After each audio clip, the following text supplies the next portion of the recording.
Adorning the hills of central India is a rare jungle, an oasis in an otherwise rocky and unforgiving landscape, desolate and vast. With fables as old as time, its denizens will narrate stories of sacrifice and longing. Ancient forts now reclaimed by the forest, from which grow trees that whisper of kings past. And a slithering river that has nurtured bandits and heroes alike.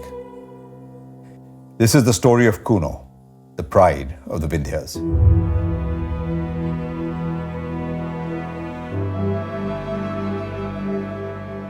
"750 square kilometers of pristine wilderness, picturesque and full of wildlife. Breathtaking views and adventure at every turn. A lot has gone into making Kuno what it is today. As soon as you reach the park's gate at Tiktoli, you find yourself speaking of lions and the possibility of their arrival here. Once, not so long ago, Asiatic lions ruled the wilderness from Turkey to central India. With changing times and modernization, their habitat got limited to a fraction of what it used to be.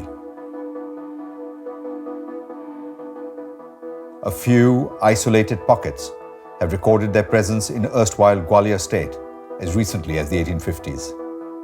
And finally, the last dwindling population found refuge in Gir. Following the prohibition on the hunting of Asiatic lions, their numbers saw a steady growth. But the Gir forest now faces the problems of plenty. It has reached a point where the lions have started venturing out of the protected areas.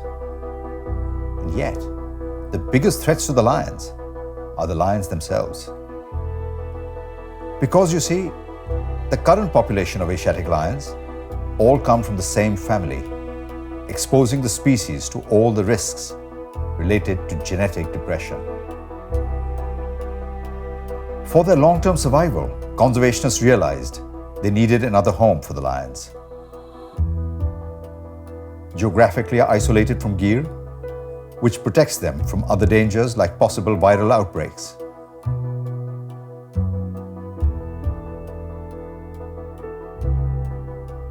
After a detailed study that began in 1991, the Wildlife Institute of India came up with 3 potential forests that met the requirements. Out of those, Kuno looked the most promising due to its climate, prey base, and tree cover. The talk of bringing lions to this landscape is not new. In 1920, His Highness Madhavrao Scindia I was already working on an audacious plan befitting a Maharaja. The massive enclosures at Dobkund are a window to the past. Upon the king's royal decree, a few lions were brought here from Africa, which he planned to release into the wild.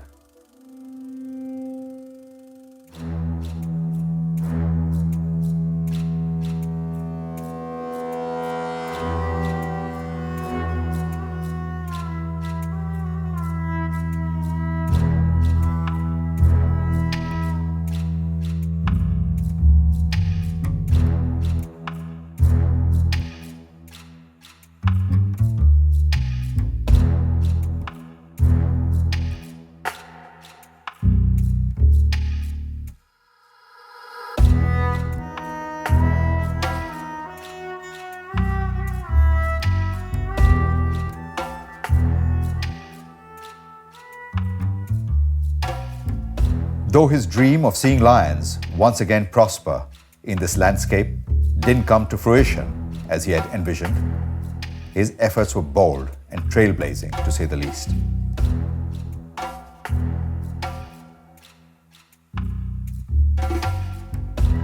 The walls of these huge enclosures still seem to echo with their soft rumblings, and the gorge outside resounds with their roar. Some even claim to hear the lions at night, a fantasy one wouldn't want to indulge in. But when the Forest Department officially started working on it, the goal was to create an inviolate space for the translocated lions, for which the 24 villages located inside the park, sheltering more than 1,500 humble households, had to be shifted.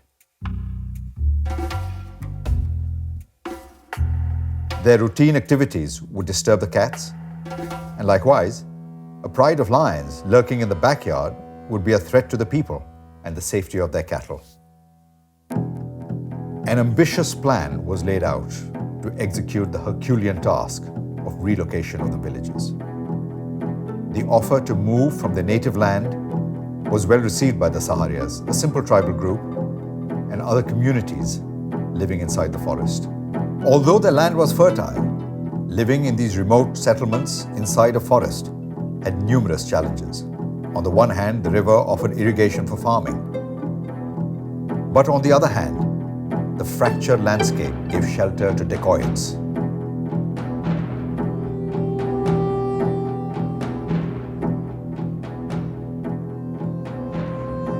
And there are stories of people abandoning their village overnight to save their family's pride and the honor of their daughters from these bandits. A mass exodus of this proportion was possible mainly because of the cooperation of people like Sri Jagmohan Singh of Palpur House, who played a pivotal role in this effort. With the combined efforts of the Forest Department, village elders and community leaders, all 24 villages were successfully shifted to the park's fringes between 1998 and 2003. The villagers found a new home in organized settlements around Agra, which became a welcoming refuge to the 6,000 or so displaced villagers. Agra is still like a nucleus to the smaller villages around, and the resettlement of villagers happened in a clustered form, where the Forest Department could put concentrated efforts in developing necessary infrastructure like electricity and irrigation for more than 1,500 families. Inside the park, these abandoned village sites have now been taken over by scrub jungle and grasslands. Dilapidated remains of old houses can still be seen at various locations in the park. Yet, as you look at these ruins, it makes one feel humble and grateful at the sacrifice of the people who willingly left their homes to make way for wildlife.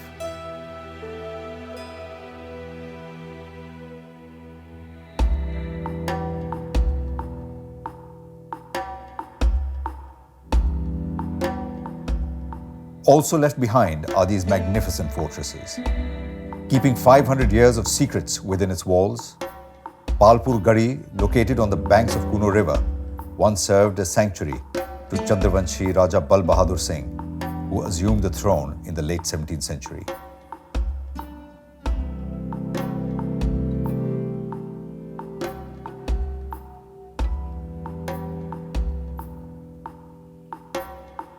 Looking at this imposing structure from across the flowing river at sunset is a wondrous sight.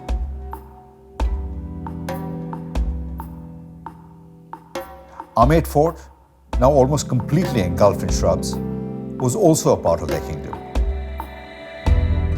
And so was Maitoni, which was the first fortress to fall when the family came here from Karauli. With its massive arches and rickety walls, Maitoni looks straight out of your favorite fantasy novel.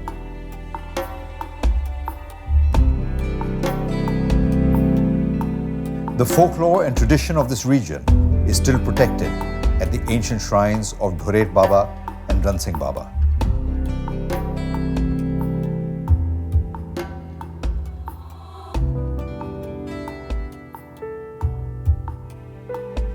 These old and frail eyes, as deep as the gorge where the temple sits, they have waited for the arrival of a new ruler for far too long now.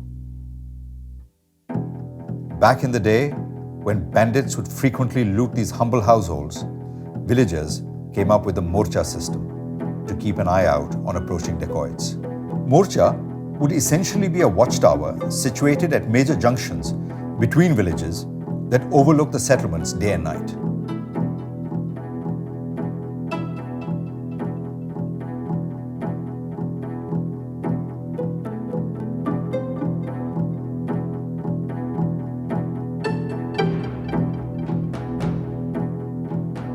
Taking inspiration from this ancient technique, Kuno now has watchtowers at strategic locations dotted across the park to keep an eye out on potential threats.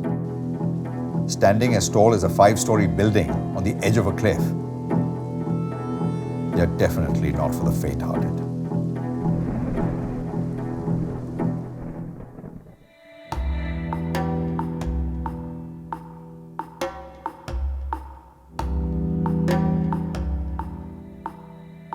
To create inviolate space for wild animals is just one aspect.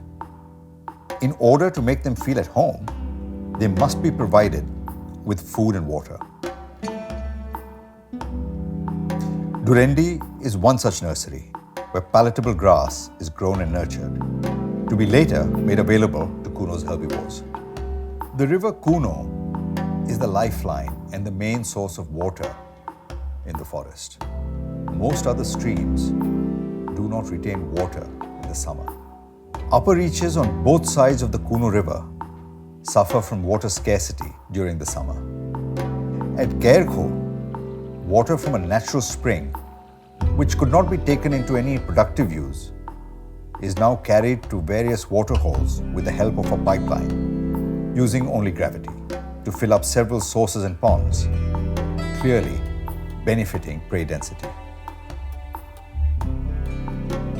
Although lions haven't arrived in Kuno yet, the jungle has greatly benefited from the conservation efforts.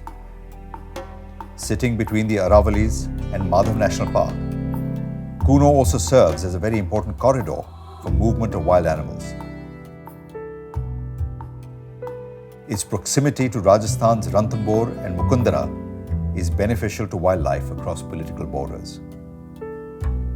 Foray into the forest of Kardhai and Khair, and you see wildlife by the dozen, foraging across vast meadows. Some grasslands here are bigger than most at Kanha and Bandhavgarh. It is believed that Kardhai is a tree that turns green with just humidity even before the first monsoon showers arrive. And that is symbolic of Kuno's survival spirit, its never say die attitude. An oddity here is an isolated patch of teak forest, as if someone cut out a chunk of land from eastern Madhya Pradesh and placed it here as an ornament. Herds of spotted deer against the backdrop of Vindhyan hills is a sight to behold. And it is a paradise for birding enthusiasts.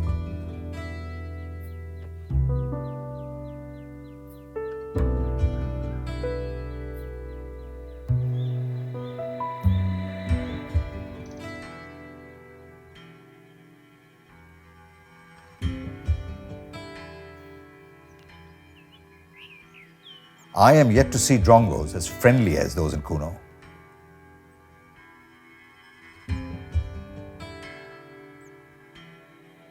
As soon as biotic pressure was removed, nature bounced back. And from a herbivore density of 2.5 per square kilometers, it now stands at an astounding 65 per square kilometer.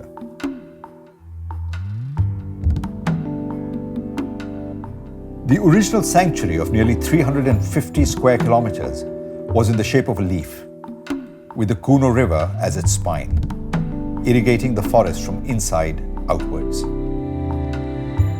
In 2018, another 400 square kilometers were added to it, and Kuno's status was upgraded to National Park, a prerequisite to host Asiatic lions. In fact, Kuno National Park has the potential to hold populations of the tiger, the leopard, the Asiatic lion, as well as the cheetah. All four of the big cats, which once coexisted in the same habitats before they were wiped out due to various reasons. Casting a shadow is the nature of sunlight. The brighter the sun shines, the deeper the shadows form. The days when man ruled this land have passed, but the fortress of Palpur is now basking in a different kind of glory. Reclaimed by the forest, it is a playground for langurs by the day. And as the sun sets, these ancient ramparts are consumed by shadows.